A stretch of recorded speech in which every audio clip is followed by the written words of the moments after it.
Halo semuanya, di sini kami ingin membuat video dokumenter.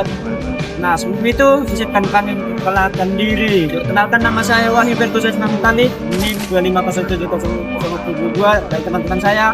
Saya jenis Rifa Statria dengan NIM 250206026. Saya Octaviani Mintang Sembulan dengan NIM 250706034. Saya Arisa Ayu Kasih Bing dengan NIM 250706022. Saya Indodan Francisca Rawawa dengan NIM 250706004. Stasiun Kereta Api Medan merupakan sebuah bangunan yang bukan hanya pusat pergerakan manusia, tapi juga saksi lahirnya perubahan sosial pada masa kolonial Belanda.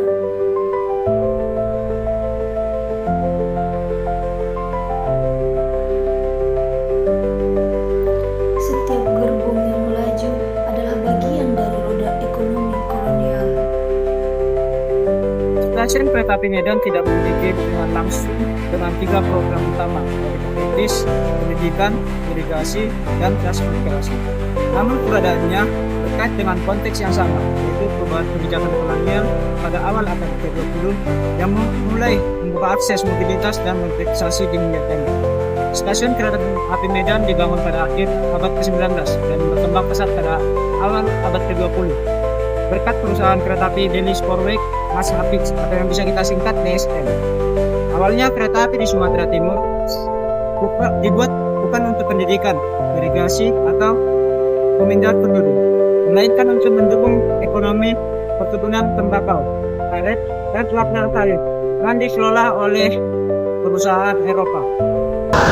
Namun ketika politik etis diperkenalkan pada tahun 1901 sebagai upaya balas budi Belanda kepada Republik, seluruh infrastruktur transportasi termasuk jaringan kereta api ikut berperan mempercepat dampak dari kebijakan tersebut, meskipun bukan bagian dari inti program. Kaitannya ini bukan secara formal melainkan secara fungsional. Dengan adanya jaringan kereta yang terpusat di stasiun Medan, mobilitas penduduk lokal menjadi lebih mudah. Hal ini membuat masyarakat lebih mudah menuju pusat kota untuk mencari pendidikan, memanfaatkan fasilitas kesehatan, atau bekerja di perusahaan perkebunan. Suatu perubahan sosial yang sejalan dengan semangat politik yang untuk mengangkat kesejahteraan rakyat. Infrastruktur transportasi seperti kereta juga membantu pemerintahan di kolonial mengatur tenaga kerja perkebunan, memindahkan pekerja kontrak, serta memperluas jangkauan administrasi, sesuatu yang kemudian berkaitan dengan pola mobilitas penduduk meski bukan transmigrasi rasional. Jika dikaitkan secara langsung dengan 3 pilar politik etis, maka stasiun Medan paling dekat di dunia dengan aspek pendidikan, karena jalur kereta mempermudah pergerakan siswa, guru, serta administrasi ke pusat-pusat sekolah di Medan. Kereta api juga bukan penyebab rendahnya pendidikan etis, tetapi menjadi sarana yang membuat kebijakan itu lebih terasa efeknya. Sementara hubungan dengan irigasi hampir tidak ada, dan hubungannya dengan transmigrasi juga tidak langsung, sebab program transmigrasi saat itu ke Jawa, bukan Sumatera Timur, yang justru menjadi tujuan migrasi tenaga kerja kontrak dari luar negeri dan Nusantara. Jadi, kaitannya tidak bersifat normal, tetapi stasiun Medan menjadi bagian dari lanskap kolonial modern yang berkembang pada masa politik etis dan ikut mendukung perubahan sosial, ekonomi, dan mobilitas penduduk yang terjadi karena kebijakan tersebut. Dampak kebijakan tersebut bagi masyarakat lokal. Ketika politik etis mulai dijalankan pada awal abad ke-20, Medan sedang tumbuh sebagai pusat perkebunan tembakau dan karet. Stasiun kereta yang menjadi simpul mobilitas membuat masyarakat lokal perlahan ditarik masuk ke arus modernisasi kolonial.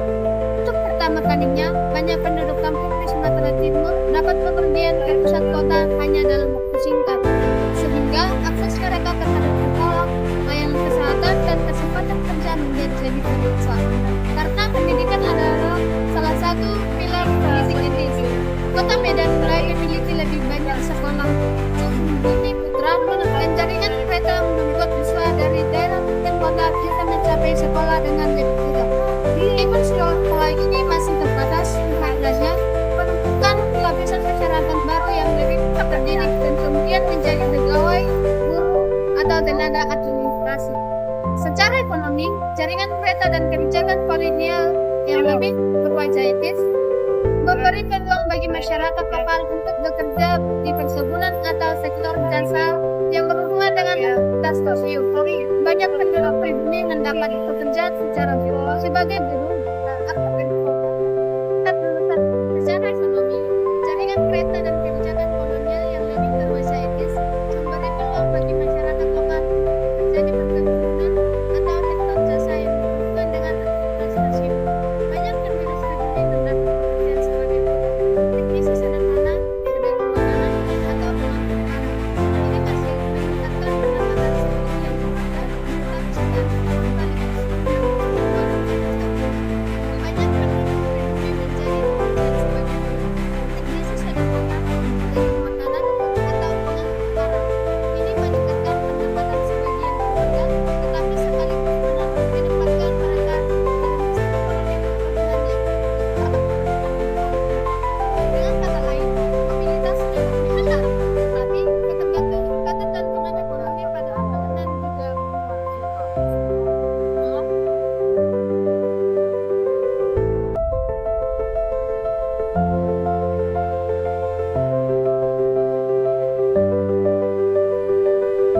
Dampak kebijakan bagi masyarakat lokal ada di sisi sosial, di mana interaksi antara pendatang dan pribumi bertambah dengan cepat.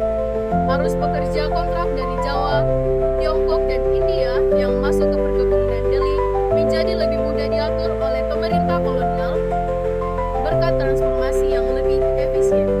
Masyarakat lokal kemudian hidup berdampingan dengan komunitas pendatang yang jumlahnya besar, sehingga struktur sosial bertambah. Desa-desa tradisional semakin dekat dengan pola kehidupan kolonial dan identitas budaya lokal perlahan bernegosiasi dengan budaya baru yang dibawa para migran dan pegawai kolonial. Namun, dampaknya tidak hanya positif. Modernisasi kolonial yang didorong oleh politik etis dan diperkuat oleh infrastruktur seperti kereta api juga memperdalam kontrol Belanda terhadap wilayah Sumatera Timur. Akses pendidikan dan mobilitas memang meningkat, tetapi yang penting diuntungkan tetap kelompok kolonial dan pengusaha perkebunan. Masyarakat lokal masih jarang menduduki posisi penting dan tetap berada dalam posisi subordinat dalam struktur kekuasaan kolonial. Selain itu, tanah-tanah ada makin banyak perubahan menjadi perkebunan, sehingga beberapa kelompok lokal kehilangan ruang hidup tradisional. Secara keseluruhan, kebijakan politik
sejarah yang membantu kita